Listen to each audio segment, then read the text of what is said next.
واحنا دلوقتي يا شباب هنعمل كده اختبار سريع.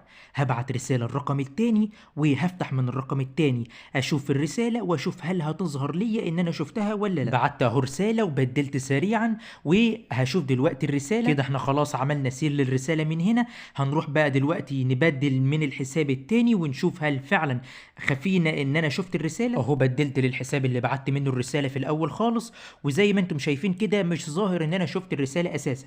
يعني انا رديته في نفس الوقت مش ظاهر ان انا شفت الرساله من الاساس. ويلا بقى بينا نشوف الشرح كده سريعا لان الفيديو اصلا بسيط. وطبعا فضلا وليس امرا ما تنساش تشترك في القناه بتاعتي على اليوتيوب وتفعل جرس التنبيهات علشان توصلك كل الاشعارات بالفيديوهات التعليميه اللي زي كده.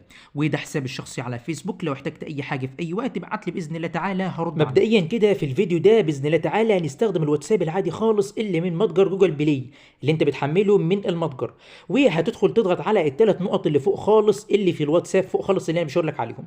بعد كده تضغط على كلمة الإعدادات. بعد الإعدادات هتضغط على كلمة الخصوصية اللي هي تاني اختيار. بعد كده هتنزل لحاجة اسمها مؤشر قراءة الرسائل.